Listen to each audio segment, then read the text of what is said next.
What's up, history freaks? Today we're diving into the cesspool of human depravity that was Emperor Caligula, a man so twisted that Jeffrey Dahmer would have said, "Dude, maybe take it down a notch." But before we get to the horse senator and incestuous garden parties, hit that subscribe button. Your algorithm overlords demand it, much like Caligula demanded people worship him as a god. Speaking of which, little Gaius, Julius Caesar, Augustus Germanicus wasn't born evil. Born in 12 CE to beloved General Germanicus, baby Caligula got his nickname from the mini military boots, Caligae, he wore around camp. Adorable, right? Like a puppy in shoes, if that puppy would eventually declare war on Neptune. What happened next was enough childhood trauma to create either a supervillain or the world's most disturbing OnlyFans account. By age 7, his father died under suspicious circumstances, likely poisoned by Emperor Tiberius, who then forced Caligula to live with him on Capri, an island that functioned as Tiberius's personal sex dungeon. Imagine spending your formative years watching an elderly tyrant indulge in debauchery that would make the writers of Game of Thrones say, "Nah, too much." But hey, great news. Tiberius died in 37 CE, possibly smothered with a pillow by Caligula himself. Nothing says thanks for the childhood trauma like assisted imperial suffocation. Rome initially loved their new 24-year-old emperor.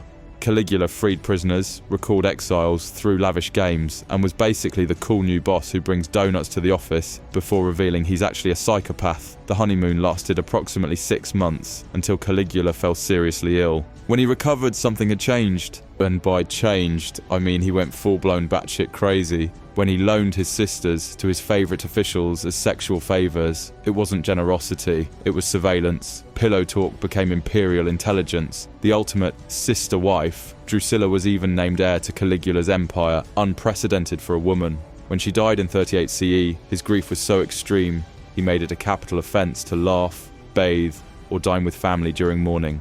Because nothing says, "I miss having sex with my sister," like executing people for taking showers. Ancient Rome, where keeping it in the family wasn't just an expression, it was imperial policy. Speaking of murder, Caligula loved it. He'd have people sawed in half, slowly, from the groin up to prolong the suffering. During food shortages, he fed criminals to wild animals because, as his accountant surely noted, dead prisoners don't need grain rations.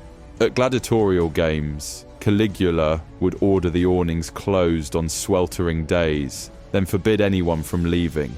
Sometimes he'd run out of criminals to throw to the beasts, so he'd just have random spectator sections thrown into the arena instead. Surprise audience participation day. Nothing builds civic engagement like the constant fear of being lion kibble. But perhaps Caligula's most impressive achievement was economic terrorism. He burned through the entire imperial treasury faster than a YouTuber with their first sponsorship check. When funds ran low, he'd falsely accuse wealthy citizens of crimes, execute them, and seize their assets. Ancient Rome's version of extreme couponing, he once auctioned off leftover gladiator props for mandatory bids. Senator Aponius fell asleep during the auction and woke up owning 13 gladiator weapons for the bargain price of his entire fortune. Did I mention Caligula built a floating bridge of boats across the Bay of Baiae, over 2 miles long, just so he could ride his horse back and forth for 2 days straight, simply to prove wrong a prediction that he had no more chance of becoming emperor than of riding a horse across the Bay of Baiae.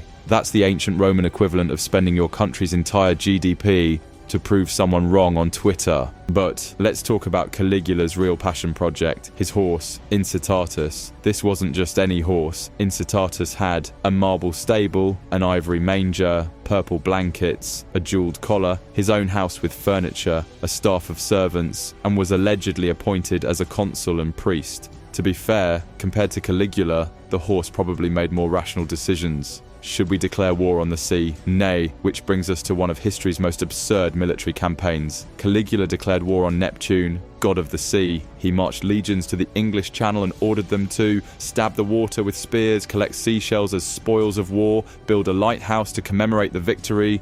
Roman soldiers, hardened veterans who had conquered half the known world, reduced to aggressive beachcombing. Imagine putting defeated Neptune on your military resume. Caligula's spending habits would make a Kardashian blush. He once dissolved priceless pearls in vinegar just to win a bet about consuming the most expensive meal ever. He built massive ships for Lake Nemi that were essentially floating palaces with heated floors, plumbing and mosaic tiles, technological marvels wasted on weekend parties.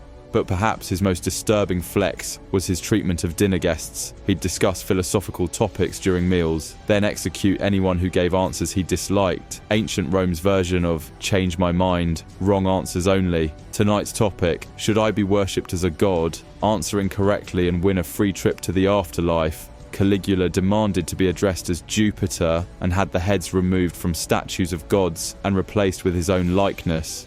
He built a temple to himself, where a golden statue was dressed daily in whatever outfit he was wearing. Basically, the ancient equivalent of having 37 identical Instagram posts. Surprisingly, no one assassinated this monster for nearly 4 years. When the Praetorian Guard finally had enough in 41 CE, they didn't just kill him, they stabbed him 30 times, then murdered his wife and smashed his infant daughter's head against a wall.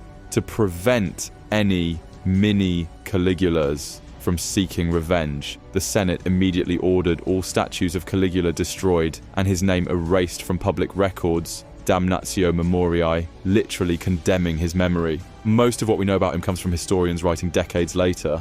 Was Caligula truly insane? Modern historians debate whether he suffered from mental illness, the effects of that mysterious fever, or if he was just history's most dedicated troll, deliberately mocking Rome's institutions. Either way, his legacy serves as history's most extreme example that unlimited power corrupts absolutely, and that no matter how bad your political leaders seem today, at least they haven't appointed their horse to public office yet. If you enjoyed this descent into imperial madness, smash that like button harder than a Praetorian Guard smashed Caligula's skull. This has been Legacy Lens. Remember, the past was the worst, and we're lucky to be alive now. Sleep tight.